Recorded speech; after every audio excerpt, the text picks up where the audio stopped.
नमस्कार साथियों, MI अहमद आपका दोस्त एक बार फिर से एक बेहतरीन वीडियो के साथ। ये वीडियो मैं ख़ास तौर से इसलिए बना रहा हूँ कि मैंने बहुत सारे लोगों को मार्केट के अंदर देखा है। काम तो करते हैं लोग, लेकिन इनको एक बड़ा चैलेंज ये नहीं पता होता मार्केट के अंदर कि सेल जो है वो एक कला है, एक आर्ट है। तो अगर आपको आर्ट ऑफ सेल नहीं आती, अगर सेल की कला नहीं आती आपको, तो ये समझ लीजिए कि आप सेल्स मार्केट के अंदर तो बिल्कुल भी सक्सेस होने वाले नहीं हैं। और ये पूरी इंडस्ट्री अगर देखा जाए तो एक सेल्स मार्केट ही है। तो समझते हैं एक स्टोरी के माध्यम से इस चीज़ को कि सेल्स किस तरीके से सही मायनों में कैसे करता है एक व्यक्ति, और कौन इसमें सक्सेस होता है और कौन फेल होता है। एक पिता थे 2 बच्चों के, उन्होंने 2 लड़के थे उनके। एक बेटा जो था वो सेल्स को बहुत अच्छी तरीके से जानता था, एक बेटा बिल्कुल ही सेल्स को नहीं जानता था। तो उस पिता ने अपने दोनों बच्चों को टेस्ट करने के लिए 2 पोटलियाँ दी जिसके अंदर वेट था, वज़न था। दोनों को ये नहीं पता था, दोनों बच्चों को उनके, कि इसके अंदर कुछ अलग है या इसके अंदर कुछ अलग है। दोनों पोटलियाँ सेम दिख रही थी। उन्होंने दोनों से कहा जाओ इसको बेच कर आओ, और इसकी मिनिमम जो कीमत है वो 1000 रुपये है। मतलब 1000 से नीचे में ये बिकना नहीं चाहिए, आपको इसको बेच के आना है 1000 रुपये में। तो दोनों भाई निकल पड़े अलग अलग डायरेक्शन में। एक भाई ने एक चौराहे पे अपना ठिया जमाया, दूसरे भाई ने अपना एक जगह पर अपना ठिया जमाया।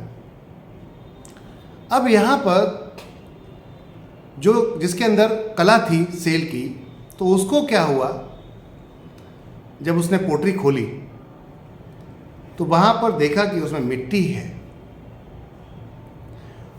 मिट्टी को बेचना है उसको 1000 रुपये में।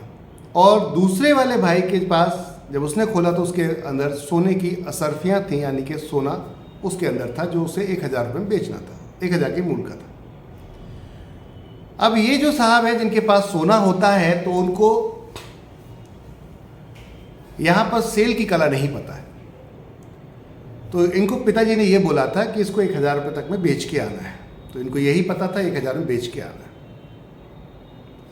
अब इन साहब ने मार्केट में आवाज़ लगाना शुरू किया कि मेरे पास सोना है, गोल्ड है, मैं 1000 में इसको बेचना चाहता हूँ। 1000 का इसका दाम है, बहुत ही बढ़िया है, गोल्ड है, सोना है, 1000 में बेचना चाहता हूँ। लोग आ रहे थे, जा रहे थे, निकल रहे थे। कुछ लोगों ने आए, रुके, देखा तो लगा कि ये लड़का भोला भाला है, सीधा साधा है, इसको कुछ नहीं पता है। तो वो क्या करते हैं, स्मार्टनेस दिखाते हैं उसके साथ में, और उससे ये बोलते हैं कि ये एक काम कीजिए, ये जो आपका गोल्ड है ये ओरिजिनल गोल्ड नहीं है, ये नकली लग रहा है, तो मैं आपको इसमें पूरा पैसा नहीं दूंगा, सिर्फ मैं आपको 500 रुपये दूंगा, 1000 रुपये, क्या आप बेचोगे? जब ऐसा बोला उन्होंने कि 1000 रुपये ही मैं दूंगा, क्या आप बेचोगे? तो अब ये बड़ा चैलेंज हो गया, क्योंकि 1000 रुपये देने के लिए नहीं बोला, उन्होंने कहा 500 रुपये ही दूंगा। अब ये विचलित हो गए साहब, ये विचलित हो गए कि जो पिताजी हैं उन्होंने तो बोला है कि 1000 रुपये में बेच के आना है, और ये तो 500 रुपये बोल रहा है। तो इनके अंदर सेल्स की कला नहीं थी, इसने उनको मना कर दिया और वो माल नहीं बेचा। शाम हो गई और ये घर पे वापस आ गए। इधर दूसरे वाले भाई जिन्होंने स्टार्ट किया था बेचना मिट्टी को, तो अब इनसे सुनते हैं। ये इनको कला थी, सेल की आती थी। तो इन्होंने कहा, अपना दुकान सजाई बढ़िया करके, और उसके बाद बोले कि आइए आइए आइए, मेरे पास एक बहुत बेहतरीन मिट्टी है, एक ऐसी मिट्टी जो अपने घर में अगर छिड़क देंगे आप चारों कोनों में, तो आपका वास्तुशास्त्र सही हो जाएगा, आपके घर में कोई भी दोष नहीं रहेगा किसी प्रकार का। और जिस गमले में इसको डाल देंगे उस गमले की उपजाऊ पावर ताकत जो है बढ़ जाएगी। ये चमत्कारी मिट्टी है, गजब की मिट्टी है, एक बार देखिए लेकर। मात्र जरा सी थोड़ी सी ही है, सिर्फ अभी का जो भाव है वो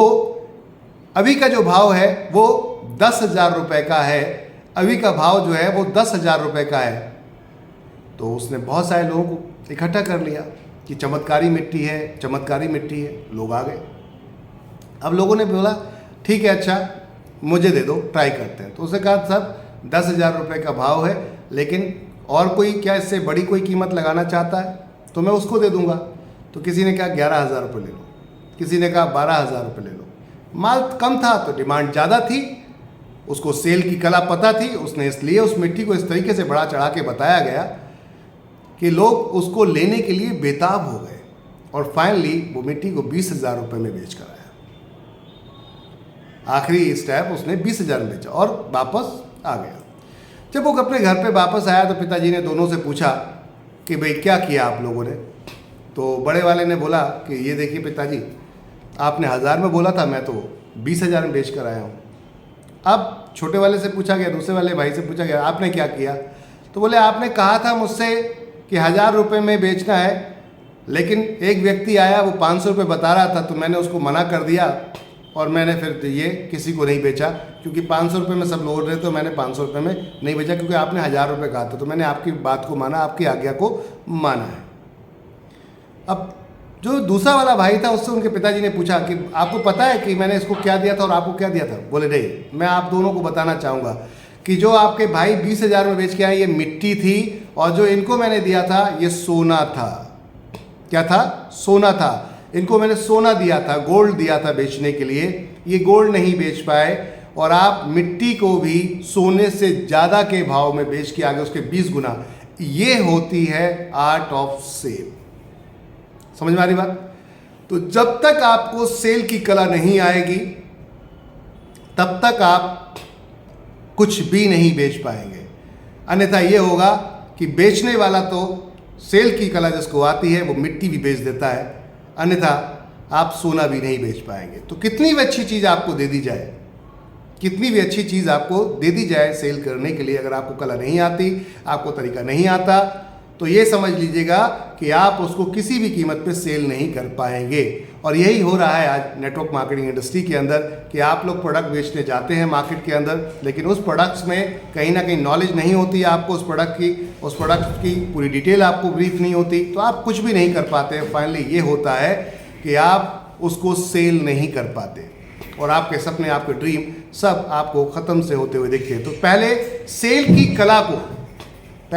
कला को समझिए, पहले सेल की कला को समझिए और उसके बाद मार्केट में उतरिए और सीखिए। पहले उसको पूरी तरीके से सीखिए कि सेल हमें कैसे करना है। हमारे प्रोडक्ट के बारे में हमें नॉलेज होनी चाहिए, हमें मार्केट की नॉलेज होनी चाहिए, हमें दूसरे व्यक्ति के सेंस ऑफ ह्यूमर को देखना पड़ेगा कि वो क्या चाह रहा है। आज साइकोलॉजी है मार्केट की, एक अलग से स्लैब चलता है मार्केट का, वो क्या होता है।